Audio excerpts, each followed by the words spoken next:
Ok l'équipe, bienvenue dans ce nouveau tuto. Aujourd'hui, je vais t'apprendre à faire un lever de balle hyper polyvalent. C'est parti. All dreams they come true. Stay down till the end. Need me, I need them. Whole team gon' make ends. No time for fake friends. Yeah.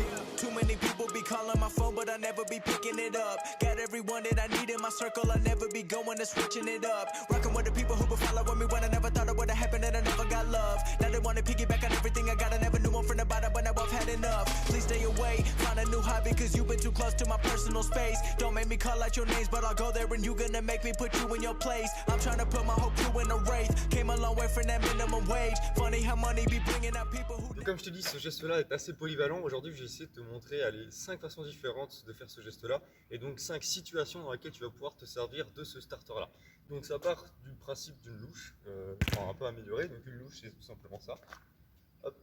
En fait, tout simplement, tu vas venir glisser ton bon pied en dessous le ballon, à ras le sol, et au moment où le ballon commence à être bien sur ton pied, tu lèves la jambe. Au début, là, forcément, tu peux le faire jambe un petit peu pliée, c'est pas dérangeant. La suite, il faudra après qu'on essaiera jambe tendue. Donc ça donne ça. Hop, voilà. L'idéal, si tu veux commencer à le maîtriser de mieux en mieux, c'est essayer vraiment de pouvoir garder le ballon un petit peu là sur le pied, très légèrement, avec le tibia, et puis dans un second temps, sans le tibia. Comme d'habitude, des deux pieds, c'est mieux. Moi, ça donne ça, pied gauche. Voilà. Ensuite, donc pour la suite, si tu vas voir le starter de base qui va te servir, là dans un premier temps, je vais te montrer comment est-ce que tu peux t'en servir pour faire du ground et des haka. Donc ça veut dire le starter vraiment de base, sans trop de variantes, pour que tu puisses juste lever le ballon d'une façon différente. Donc là, ça se fait en une seule touche, exactement comme la louche de base, sauf que là, ici, on va venir réellement passer le pied sous le ballon, et juste après, plutôt que de lever la jambe en entier, on va juste tendre la jambe. Et en fait, avec la pointe du pied, ça va remonter le ballon vers le haut. Donc le geste en entier donne ça. Voilà, ici je l'ai fait pas très fort pour que tu puisses le voir un petit peu, mais en gros, ce qu'il faut c'est réellement poser son pied d'appui juste à côté du ballon. L'idéal aussi au début forcément c'est de faire ça ballon arrêté, c'est quand même beaucoup plus simple pour toi. Ensuite tu vas venir glisser ton pied juste en dessous, et là tu tends ta jambe. Bien sûr je vais essayer de te mettre un maximum de ralenti pour que tu puisses voir comment est-ce que je positionne mon pied, à quel moment est-ce que je tends ma jambe, etc. Et donc ce starter là c'est vraiment le starter de base qui va te servir pour toutes les autres façons de le faire par la suite. Donc là, dans un premier temps, je vais te l'apprendre pour tout ce qui est AK et ground. Par exemple, le starter de base, du coup, celui-ci, il peut très bien te servir hop, à faire des petits AK comme ça avec le genou, ou même à enchaîner avec. Là, en ankle breaker, je vais pas pouvoir le faire avec ma cheville qui est encore fragile, mais par exemple, aller à un petit Jam 260 comme ça. Tac. Voilà. Donc en fait, le principe de ce lever de balle, ça réside vraiment dans cette une seule et même touche avec laquelle on donne deux directions dans le ballon. D'abord, on passe en dessous et après on tend la jambe. Au ralenti, c'est pas évident. C'est aussi pour ça que je t'ai déjà fait quelques vidéos là, moi en vitesse réelle et à la caméra en ralenti pour que tu puisses vraiment bien voir le découpage du geste. Et en l'occurrence, la deuxième façon qui viendrait de le mettre en combo, ce serait quelque chose comme ça. Hop. Voilà, donc il y a pas mal de façons de le caler en combo. Si jamais tu as des questions sur le geste de base, n'hésite pas à me les poser parce que là, du coup, on est vraiment sur la base. Je peux pas faire plus simple que ça. Et donc, dans ces cas-là, on va passer maintenant à la deuxième étape, à la deuxième façon de le faire, qui est donc une feinte. Je m'en suis servi déjà pas mal de fois. Dans un premier temps, je vais te l'apprendre, allez, on va dire en deux temps, mais du coup, ça fait deux touches de balle différentes. Et moi, ce que je te conseille à la fin, c'est réellement de pouvoir le faire en une seule touche. La feinte, ça donne ça. Une fois que tu es face à ton adversaire, comme si toi, tu étais mon adversaire, je vais faire ramener la balle pour l'étape intermédiaire, l'étape qui n'est pas encore maîtrisée. Tu fais rouler la balle vers ton bon pied. En fait, comme un lever de balle pour le triple à casse, tu as déjà vu ce tuto là, ça va largement t'aider. Hop, tu passes ton pied en dessous et après tu tends ta jambe pour ramener le ballon vers toi. Donc ça donne ça. Voilà, là déjà ça va t'aider. En fait, juste là, pour la version finale de ce deuxième geste, on va mélanger le premier geste comme ça, et donc du coup ce geste intermédiaire avec le ballon sur le côté. Et en fait, là par exemple à l'arrêt, ça donnerait quelque chose comme ça. Voilà. En fait, le principe, plutôt que de pousser la balle avec l'avant du pied, de glisser son pied comme ça, juste ici on va glisser son pied sur le côté, vers l'adversaire. Et en fait, c'est vraiment une feinte comme si on l'envoyait en pleine tête. Et donc, du coup, la trois quarts du temps, l'adversaire va soit reculer, soit mettre les mains, etc. Le but, c'est forcément de déstabiliser et puis de pouvoir garder une petite distance avec l'adversaire. Et juste après, une fois que le ballon est en l'air et que normalement on est encore en train de le toucher, on tend la jambe, le ballon revient vers nous et après, il n'y a plus qu'à la contrôler pour pouvoir enchaîner. Et c'est hyper pratique s'il est bien fait. Vraiment, là-dessus, attends de bien le maîtriser. En fait, j'ai envie de te dire, comme toutes les autres étapes qui vont suivre après, maîtrise-les vraiment quasiment à 100% avant de les caler contre un réel joueur, surtout dans la situation où il y a du monde autour. Parce que, admettons, là, par exemple, je fais ma feinte, et j'envoie le ballon vraiment droit dans la tête de l'adversaire, ou au moins sur son buste, et je rate ma deuxième touche. Au moment où le ballon est censé me revenir, il est possible qu'il se prenne en pleine tête. C'est pas assez ouf. Donc, essaye vraiment de bien maîtriser ton geste, de le faire des fois contre des murs, etc. au début, quand tu galères un petit peu avec la deuxième touche, comme ça le ballon revient plus facilement et tu gagnes du temps. Donc pour ce geste-là, c'est assez simple. Dans un premier temps, tu fais le même starter que le triple AK, donc ça donnait ça. Tac, tac. Petit à petit, tu anticipes où est-ce que va le ballon. Et hop, tu tends ta jambe une fois que ta jambe est en dessous. Enfin, tu tends ta jambe une fois que ton pied est en dessous. Et après, pour la deuxième partie, moi, ce que je te conseille, c'est carrément de le faire à l'arrêt pour vraiment du coup, la version finale juste ici où tu le fais en une seule touche comme ça. Essaie vraiment de le faire à l'arrêt parce que, en fait, si tu le fais vraiment, si tu fais rouler le ballon vers ton pied, moi par exemple, ça serait mon pied droit, et qu'ensuite je le fais très rapidement, il y a de grandes chances que le ballon se barre parce qu'en fait, en roulant vers mon pied, si moi mon pied il passe en dessous très rapidement, il y a des chances que la balle se lève n'importe comment et ne reste pas correctement collée à mon pied, ce qui fait qu'au moment de la deuxième touche, ça va être n'importe quoi. Et donc il y aura encore plus de chances d'aller taper dans l'adversaire au lieu de garder le ballon. Donc à ce moment-là, sur l'étape finie, tu peux très bien te permettre de faire ça ballon arrêté. Peu importe le terrain, forcément si c'est de l'air ou du synthé, ça sera encore plus simple de passer son pied en dessous, en écrasant un petit peu la surface qui est en dessous. Forcément sur du goudron, on va vouloir être très rapide, très précis pour pouvoir vraiment passer son pied en dessous et tendre sa jambe très fort juste après. Donc ça donne quelque chose comme ça. Voilà. Après forcément, plus tu vas aller mettre ta jambe loin et plus l'adversaire va croire à la feinte. Si tu fais vraiment quelque chose comme ça marchera peut-être encore mieux. Et le but c'est forcément, comme tous les gestes, de le répéter encore et encore. Surtout que là on est sur une seule touche, donc ça peut paraître simple, mais c'est hyper important que tu t'entraînes énormément avant de le maîtriser. Enfin, c'est normal. En fait, c'est normal si tu prends du temps à le maîtriser parce que même si c'est qu'une seule touche, c'est hyper précis, hyper rapide, hyper efficace. C'est compliqué dans un premier temps de le comprendre, surtout pour des débutants par exemple. Donc là, je t'ai déjà appris les deux premières façons de le faire, la louche de base, hop, et après la même, exactement la même, mais sur le côté. Voilà. Donc là, pour la troisième façon de faire le geste, encore une fois, on va changer un petit peu notre levée de balle et forcément le positionnement dans le jeu. Ici, c'est encore une fois contre un adversaire. C'est ce que moi j'ai appelé le sombrero à 180 degrés. Sombrero tout simplement parce que le but avec ce lever de balle, ça va être de faire passer le ballon par-dessus le joueur ou alors autour s'il est passé haut, mais l'idéal c'est quand même vraiment de le passer par-dessus le joueur. Et pourquoi à 180 degrés? Parce que là, on va vraiment effectuer un énorme changement de direction qui va nous permettre justement de passer l'adversaire. La façon la plus simple possible de faire ce geste-là, c'est-à-dire sans le 180 degrés, ce serait tout simplement d'attendre que l'adversaire arrive vers nous. Et puis au moment où il est très près, ou du moins il est vraiment lancé vers nous, on fait ce lever de balle là, et on n'a plus qu'à avancer. Le problème avec cette façon-là de le faire, c'est que déjà il y a de grandes chances que tu l'envoies en pleine tête. S'il est déjà lancé et très proche de toi, tu vas devoir attendre le dernier moment pour que tu sois sûr que ça passe, parce que naturellement, il va s'attendre à ce que tu partes. Et donc il y a très peu de chances qu'il se jette bêtement en arrivant vers toi et que juste il se laisse prendre le ballon au-dessus. Contrairement par exemple à un sombrero comme ça, on le voit un peu moins venir, et surtout avec ce sombrero là, ce qui est hyper avantageux, c'est que c'est un départ de course, donc tu es déjà assez avantagé. Alors qu'avec celui-ci, c'est plus compliqué. Tu vois, le temps que ton pied droit, enfin ton bon pied, fasse le geste, se repose au sol, puis démarre sa course, il y a des chances que tu perdes le ballon. C'est pour ça que moi j'ai l'habitude de faire ce sombrero là, donc en une seule touche au final, à 180 degrés. Pourquoi est-ce que je l'appelle 180 degrés? Tout simplement parce que la plupart du temps, c'est parce que l'adversaire est dans mon dos et moi je veux aller là d'où il vient en fait, tout simplement. Donc soit par exemple, je sais pas, il y a un pressing sur moi, donc ça c'est mon but, et l'adversaire est dans mon dos en train de faire un pressing, et moi je me retrouve avec le ballon ici. Donc l'idéal, comme tout sombrero, c'est d'avoir un petit peu d'espace derrière lui. Si c'est collé, il y a pas mal de monde, ça risque d'être compliqué, mais bon, admettons que tu peux le tenter. Dans ces cas-là, si l'adversaire arrive dans mon dos et que du coup ici c'est mon but, mon but justement à moi, c'est de passer le ballon par-dessus lui en arrivant. Donc quand il arrive juste ici derrière moi, je regarde bien son placement, et au moment où il arrive, tac, je lance le geste.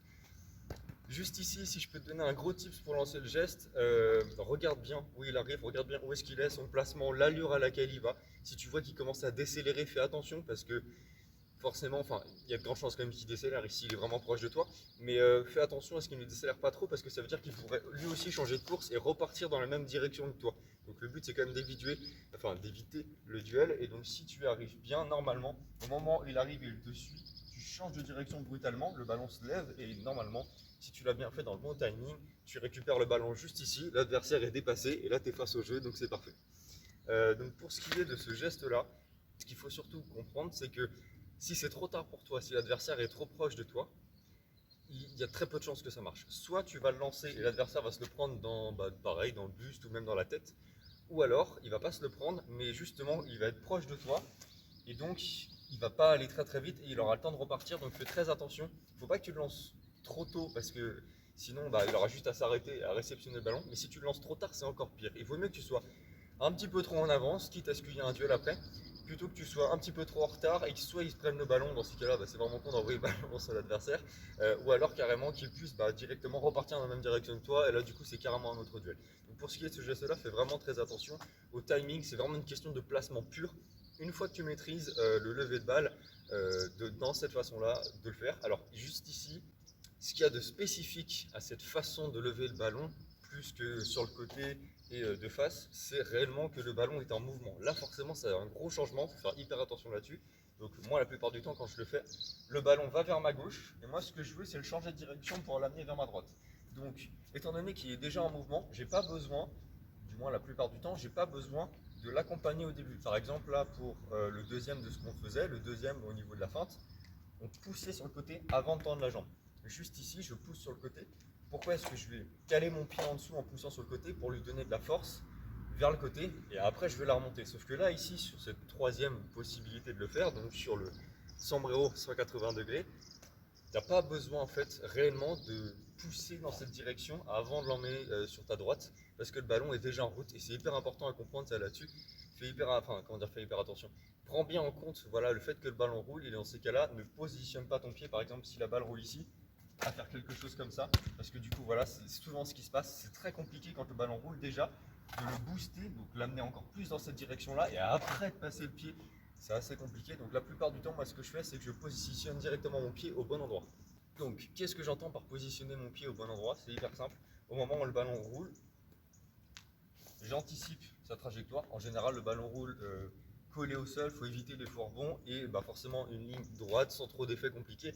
Si tu as ça, normalement ça devrait être assez simple d'anticiper sa trajectoire. Et une fois qu'il roule, juste là tu vas venir placer ton pied. Alors du coup je vais le faire dans ce sens là pour que tu puisses voir mon pied, où est-ce que je le positionne. Juste là. Et en fait je vais vraiment faire un... Comment est-ce que je vais dire ça? En fait je me sers un petit peu de la force qui est lancée, comme tout à l'heure ce que je disais, mais je vais un peu la balancer en mode force centrifuge. Le but c'est vraiment qu'il fasse un demi-tour et qu'il parte je sais pas, un petit peu comme une voiture, genre c'est pas vraiment un aller-retour comme s'il tapait vers un mur, c'est un virage très très serré, un petit peu comme un demi-cercle en fait, comme s'il faisait un demi-cercle. Donc là quand il roule, là je l'envoie comme ça.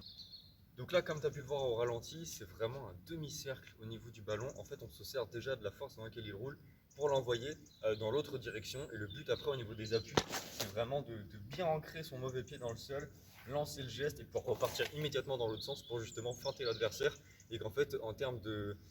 Comment est-ce qu'on appelle ça, le... j'ai oublié le mot. Le centre de gravité, le plus bas possible pour que tu puisses changer de direction le plus rapidement possible. Et après, si tu as bien compris le placement et la façon dont faire le geste, vraiment le toucher de balle, et écoute, c'est parfait. Et encore une fois, si tu as des questions sur ce geste-là, n'hésite pas. Donc ça, c'était pour la troisième façon de le faire. Maintenant, pour la quatrième, c'est exactement, techniquement, au niveau du lever de balle, c'est exactement la même chose que pour la toute première façon de le faire, c'est-à-dire, en fait, une louche classique. On y va vraiment aligné avec son pied, juste là. Voilà, et juste ici, moi du coup je vais te la prendre pour que tu puisses marquer, mettre un but en reprise de volée avec ce starter là. Donc par exemple, si tu te trouves dans une situation où là du coup tu veux marquer dans ce but là, ce qui va être assez efficace avec ce geste là, c'est que ça va t'éviter de lever le ballon, poser ton pied au sol et après tirer. Alors que par exemple avec ce starter là, tu as juste à lever le ballon et après tu mets ta jambe en arrière pour avoir de la puissance, mais c'est pas réellement un coup de jambe vers l'arrière dans lequel tu dois un peu repositionner ton corps. Forcément, si tu veux faire une reprise il va bien falloir que ton pied prenne un petit peu d'élan. Donc juste après le lever de balle, que ton pied parte un petit peu derrière. Et ce qui est assez intéressant avec ce lever de balle là, c'est que ça se fait vraiment en un seul temps. C'est beaucoup plus efficace, beaucoup plus rapide. Le seul inconvénient, si je puis te dire, sur ce lever de balle là, c'est que le ballon doit être avec un mouvement minimum. Si le ballon est arrêté, c'est parfait, ou s'il bouge un petit peu, ça va. Mais plus il va bouger, plus ça va être compliqué de le faire. Alors que par exemple, pour ce starter-là classique, juste ici, étant donné que tu poses ton pied sur le ballon, forcément il ne bouge plus. Donc c'est beaucoup plus simple. À toi de voir au niveau de la situation, mais moi j'aime bien celui-ci pour pouvoir vraiment décaler quand il y a un défenseur juste devant moi, de faire un petit lever de balle comme ça. Et en fait, tu te mets vraiment à l'aise en termes d'angle de tir. Ça ouvre vraiment les champs parce que si l'adversaire est juste devant toi, soit tu pousses au sol, etc., soit tu fais le lever de balle classique. En tout cas, celui-ci, moi je l'adore parce que justement, tu as juste à lever le ballon, il se lève naturellement devant toi. Et s'il est bien à mi-hauteur et que tu t'habitues à le placer correctement en fonction de toi et tes reprises de volée, bah, tu auras juste à tirer après et à faire gaffe au placement du gardien. Donc ça, c'était pour la quatrième façon de le faire. Je suis pas repassé sur la partie technique du ballon parce que c'est exactement la même façon que pour la première façon de le faire qui était ground, AK, etc. C'est juste que là, en termes de placement, moi je le trouve assez efficace et assez technique en vrai, parce que forcément, dans un environnement où ça peut bouger et tout autour, si tu arrives à bien positionner le ballon, tu vois, après, si tu le lèves au bon moment, franchement, c'est plutôt technique, plutôt efficace et assez visuel comme d'habitude. Donc, ça, c'était pour la quatrième façon de le faire. Maintenant, je vais t'apprendre la cinquième façon de le faire, et donc là, c'est un peu plus classique que d'habitude, c'est ce qu'on appelle une louche, et comme je disais au début, sauf que là c'est pour marquer directement avec le geste. Et donc les louches qu'on peut voir classiques, ça donnera quelque chose comme ça. Voilà, donc en fait on accompagne le ballon, tout en étant jambes pliées. En fait le but c'est juste de le pousser par le dessous, comme je l'ai montré au tout début. Enlever le ball vraiment comme ça, avec le genou qui se plie et le ballon qui monte. Sauf que là depuis le début, tu vois bien que je t'apprends avec le pied qui passe en dessous, et là on tend la jambe pour que le ballon se lève. Ici ça va être exactement la même chose, mais pour marquer. Et si tu arrives à bien te positionner et à bien envoyer le ballon au bon moment, encore une fois c'est une question de timing étant donné qu'il y a un autre adversaire en face. Mais là au niveau du placement du gardien, si tu vois qu'il est un peu avancé, c'est beaucoup plus puissant et efficace de faire le lever de balle avec les jambes tendues, s'il est bien placé, plutôt que de faire quelque chose comme ça, où la balle est vraiment... en fait on a l'impression qu'elle est morte, quoi. Tu la pousses, et bon bah elle va tomber d'elle-même. Donc si tu arrives à vraiment être bien précis sur ce geste là, ça va être hyper efficace. Je vais te montrer maintenant les petites astuces techniques, parce que du coup en termes de lever de balle, c'est pas vraiment quelque chose de très aligné avec le pied. On change encore de lever de balle, ça en fait au moins 4 différents pour 5 gestes, mais du coup c'est bien. C'est toute la polyvalence, voilà, de ce geste là. Donc comme tu as pu le voir au ralenti, ce geste là est assez rapide. Et en vrai, moi ce que j'adore faire, c'est par exemple quand j'arrive face au gardien au niveau de la frappe, c'est carrément faire une feinte de réelle frappe.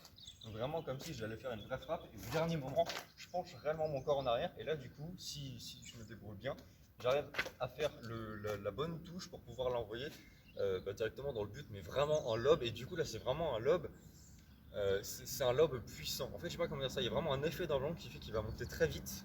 Et une fois en l'air, il va retomber vraiment quasiment à la verticale, juste en dessous de la barre. Et là, c'est magnifique. Moi, j'adore ce genre de but. On va faire largement ça, une belle frappe, même enroulé ou knock and ball, etc. en lucarne. Un beau lob comme ça, c'est quand même super. Donc là, je vais te le montrer en situation réelle pour que tu puisses vraiment voir le ballon qui monte, qui descend juste avant la barre. C'est parti. Voilà pour ce tuto, j'espère sincèrement que ce geste là va pouvoir te servir autant que moi il me sert. Franchement c'est un geste qui va te servir principalement en street football comme tu as pu le voir, mais occasionnellement en 1 contre 1 sur des petits espaces si tu te débrouilles bien, et puis bien sûr en ground parce que du coup c'est un geste qu'on voit assez peu. Donc bah écoute, sers-en toi. Allez, à la prochaine, tchuss. All dreams they come true. Stay down till the end. Need me, I need them. Whole team gon' make M's. No time for fake friends.